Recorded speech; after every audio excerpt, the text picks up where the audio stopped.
So guys, कैसे हो आप मेरे प्यारे जीएस सर से सब्सक्राइब और फ्रेंड्स और लव। सॉरी गाइस, मैं 2 दिन से अपने चैनल पर कोई वीडियो अपलोड नहीं कर पाया। उससे माफी मांगता हूँ। लेकिन आज मैं आपकी वीडियो अपलोड करने वाला हूँ। और आज हमारा एक अनदर चैप्टर है, अ वेरी वार्म हार्ट।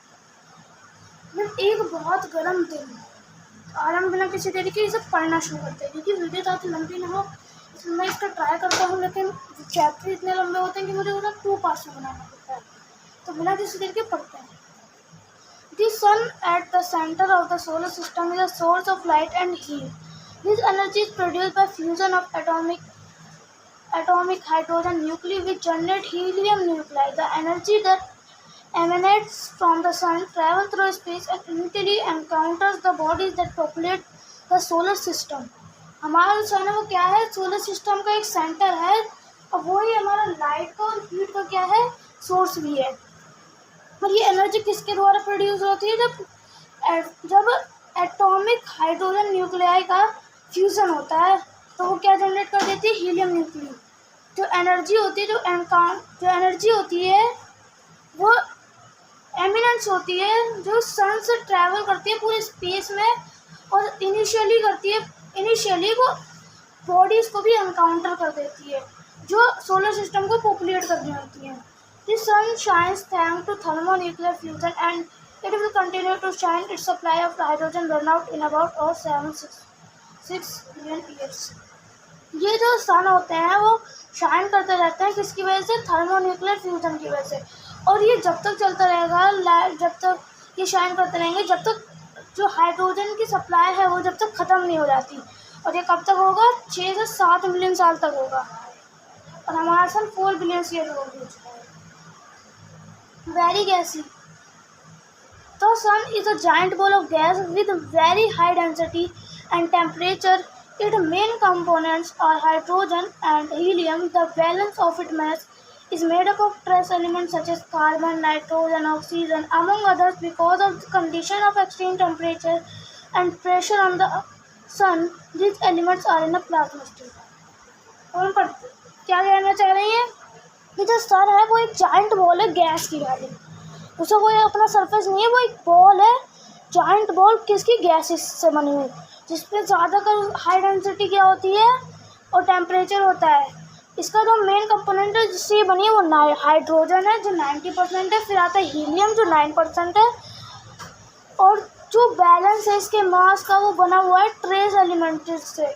इससे ट्रेसिस एलिमेंट से इसका मास का बैलेंस बना हुआ है। वो ट्रेस एलिमेंट कौन कौन से? जैसे कि कार्बन, नाइट्रोजन, ऑक्सीजन और अमंग अदर, मतलब बाकी भी। इस कंडीशन की वजह से वो किसमें है? बहुत ज़्यादा एक्सट्रीम टेम्परेचर, और सन पे बहुत ज़्यादा एक्सट्रीम टेम्परेचर है और बहुत ज़्यादा प्रेशर है। ये एलिमेंट किसमें है? प्लाज्मा स्टेट में। तो ये जो ट्रेसेस है, ये जो एलिमेंट्स है ट्रेसेस वाले, वो प्लाज्मा स्टेट में सन के अंदर है। हम पढ़ेंगे करेक्टराइजेस। तो करेक्टराइजेस में एसेंशियल डाटा दे रखा है हमें कि जो अर्थ से लेके एवरेज डिस्टेंस है सन का वो है 93 मिलियन माइल्स, और किलोमीटर बोले तो 150 मिलियन किलोमीटर। जो इक्विलेटरल डायमीटर है इसका, मतलब बराबर का जो डायमीटर है वो है 8,64,000 माइल्स, और वैसे बोला जाए तो 13,91,000। और मैस की बात करें तो 3,32,900 का मैस है इसका। अब ये भी नहीं पता मुझे कि मैथ्स को किससे काउंटर करा जाता है, केजी से, ये सब मेरे को पता नहीं है। आप और जो इसकी ग्रेविटी है वो 28 पर है। और जो डेंसिटी है वो 0.81 आउंस है हर क्यूबिक इंच पर। तो एवरेज इसका टेम्परेचर है, फ़ारेनहाइट में बात करें तो 9,932 फ़ारेनहाइट, और सेल्सियस में बात करें तो 5,500 सेल्सियस। ये इसका एवरेज टेम्परेचर है, नॉट मैक्सिमम, नॉट मिनिमम। और एटमॉस्फेयर क्या है इसका? बहुत ज़्यादा डेंस है, और मून्स इस पर एक भी नहीं है। तो यहाँ पे एक फ़ारेनहाइट दे रखा है, मतलब 14.4 मिलियन फ़ारेनहाइट। और सेल्सियस में बात करें तो 8 मिलियन सेल्सियस। ये इसके बिल्कुल ही अंदर हिस्से का टेम्परेचर है। हम पढ़ते हैं convective zone. extend from the base of photosphere down to a depth of 15% of the solar radius. Here energy is transported up toward the surface by gas current. Convection zone वो area है जहाँ पर जो photosphere है वो extend होता है base से, जो कि सोलर रेडियस के 50% डेप्थ तक जाता है। और ये जो एनर्जी है वो ट्रांसपोर्ट होती है सरफेस की तरफ, किसके द्वारा? गैस करंट्स के द्वारा, जिसे हम थ्रू कन्वेक्शन भी कहते हैं। अब हम पढ़ेंगे radioactive zone. The portion of the sun is transferred by a particle among from the core. A proton can take a million years to cross this zone. Radiation का मतलब जहाँ पे बहुत ज़्यादा रेडिएशन होता है वो रेडिएशन जोन क्या होता है? ये सन का एक ऐसा पोर्शन है जहाँ पर ट्रांसवर्स हो रखा है, किसके द्वारा? पार्टिकल के द्वारा, जो आते रहते हैं कोर से। एक प्रोटॉन को मिलियन साल लग जाते हैं इस जोन से बाहर आने में। और ये टेम्परेचर इस जोन का ही है, रेडिएशन जोन का ही। अब हम पढ़ेंगे न्यूक्लियर फ्यूजन ऑफ हाइड्रोजन। तो ये क्या होता है? The extraordinary temperature of a nuclear core helps the hydrogen nuclei join under condition of lower energy they repel each other, but the conditions at the centre of the sun can overcome the repulsive forces, and nuclear fusion occurs for every 4 hydrogen nuclei. A series of nuclear reactions produce one helium nucleus.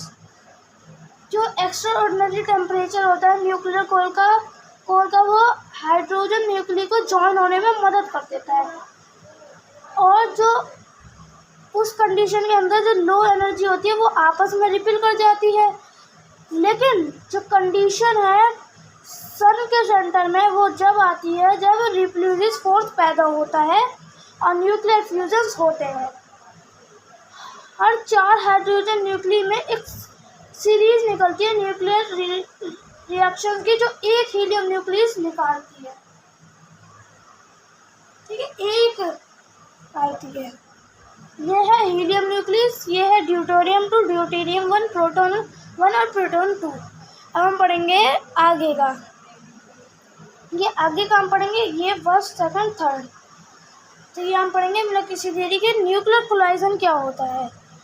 2 hydrogen nuclear collide and remain joint, one change into a neutron and deuteron form, releasing a neutrino, a positron and a lot of energy. जब 2 hydrogen के nuclei जब आपस में लड़ते हैं और remain जो बचता है वो चेंज हो जाता है एक न्यूट्रॉन में और एक ड्यूटेरियम फॉर्म में, जो क्या रिलीज करते हैं? एक न्यूट्रिनो और एक पॉजिट्रॉन, जो और बहुत सारी एनर्जी।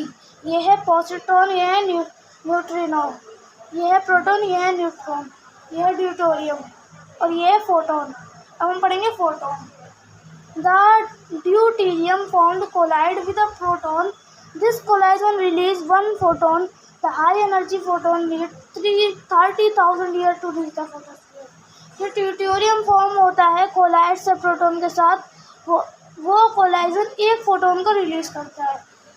वो अपनी सबसे ज़्यादा हाई एनर्जी पे पहुंचने के लिए उसे 30,000 साल लगते हैं फोटोस्फीयर में पहुंचने के लिए। और ये मैं आपको बता चुका हूँ, बस हमारा लास्ट टॉपिक ये, क्योंकि वीडियो बहुत लंबी हो रही है जिसकी वजह से हमें इसका नेक्स्ट पार्ट बनाना पड़ेगा। मैं आपको पढ़ाता हूँ फिर डीपली बताता हूँ उसके बारे में, इसकी वजह से वीडियो लंबी होती है और मुझे उस चैप्टर को जहाँ मेरे को एक फर्स्ट पार्ट में पढ़ा लेना चाहिए, मुझे 2 पास लगता है। हम पढ़ेंगे helium nuclei. The group of 2 proton and the neutron collide with another such group, a helium nucleus forms and a pair of proton is released. Helium nuclei क्या होती है? एक ग्रुप है प्रोटॉन का और न्यूट्रॉन का जो आपस में कोलाइड होते हैं और एक और ग्रुप बनाते हैं। जो हीलियम न्यूक्लियस होते हैं वो बनते हैं और प्रोटॉन एक पेयर बनाते हैं प्रोटॉन का, जो रिलीज होते हैं। तो मैंने पढ़ा दिया आपको आज के लिए तो आधा चैप्टर, और मैं आज इतना ही पढ़ाऊँगा। अगर आपको वीडियो पसंद आ रही है तो लाइक सब्सक्राइब जरूर करना, और नहीं आ रही तो कोई बात नहीं। तो आज अगला पार्ट हम पढ़ेंगे अगली वीडियो में, और आज मैं आपको यहीं पर वीडियो खत्म कर रहा हूँ। आज के लिए बाय बाय टाटा, फिर हम मिलते हैं कल एक नई वीडियो, कल एक नए दिन के साथ। और मैं आपको एक बार फिर से सॉरी कहना चाहता हूँ कि मैंने 2 दिन से वीडियो नहीं डाली है। बाय बाय, टाटा, लव यू।